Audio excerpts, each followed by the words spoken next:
Yeah, thank you very much, Dr. Siri. Uh, Firstly, I'm just going to say I'm very sorry to my brother, Peter. So sorry you have to witness that at a very young age. I'm so sorry about that. That broke my heart hearing that.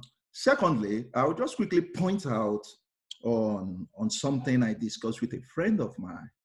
And that was of recently, we were like, Africa, the change actually needs to start from Africa. What we witness as a Black person in America or any other part of the world is because we were looking, is there any developed African country? We couldn't count 1, 2, 3.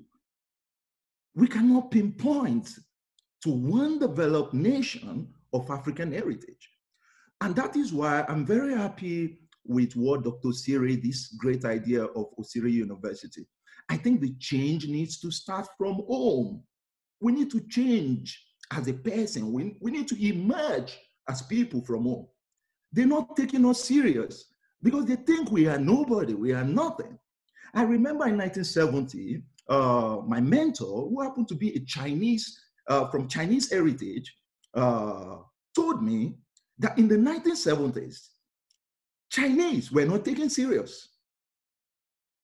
Not until they developed vision as a country, as a nation for themselves. 2020, fast forward from 1970 to 2020, I'm telling you, China is a serious nation. Check out the TV. We are all talking about China, the Chinese people. So I think idea like this, the Osiri University, is a very welcoming idea, and it will help us, even if we're gonna do just a little, to change education in Africa. So I think it's gonna take a long process. The racism is not gonna end today. I'm so sorry to break this to us.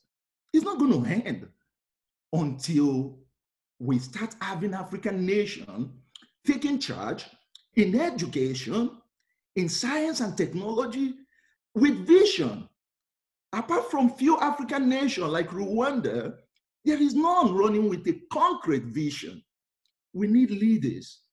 I know Osiri University might just be a pinch in the ocean, but maybe it's a starting point to develop, change the education system, the education ideology in Africa. So I'm just going to summarize by saying, I think the racism will continue. Yeah, I march in my city. I went out yesterday to march and protest, but I think it's not going to end. So let me welcome Brother Franklin Oba, and then we'll go to Annie. Hey, Dr. John, good morning. Can you hear me? Yes. Yes, so I'm just going to go straight to what I was thinking. Thanks for everyone who shared. I think we've all made really great points. So I would say that when I look at this issue, I look at it from the macro and the micro level. At the macro level, it's a bigger external force. And forces that can change things at the macro, the way to change things at the macro level is legislation changes. So there has to be a movement among Blacks, not just legislation internally, maybe outside of Africa, but also within Africa that can cause changes in, these issues, especially knowing that a lot of these external forces are from the developed countries, right? So they're actually coming in and taking resources and not wanting you to succeed. So macro issues can be changed by legislations, and we need to have movements, African movements, that will cause those legislation changes, both home and Black people abroad. For the micro, it just goes back to what you just said, which is banding together.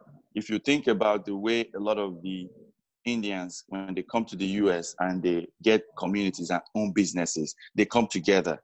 They have a purse. There's a neighborhood in Australia where they all live there. They actually stay together in one home and then save their money together and then buy another house, and then they buy another house. And that's how they own businesses. That's how they own communities. So I think at the micro level, we Africans, if we come together and kind of help each other out, that's how we can break out. And at the macro level, it's legislation. Thank you very much.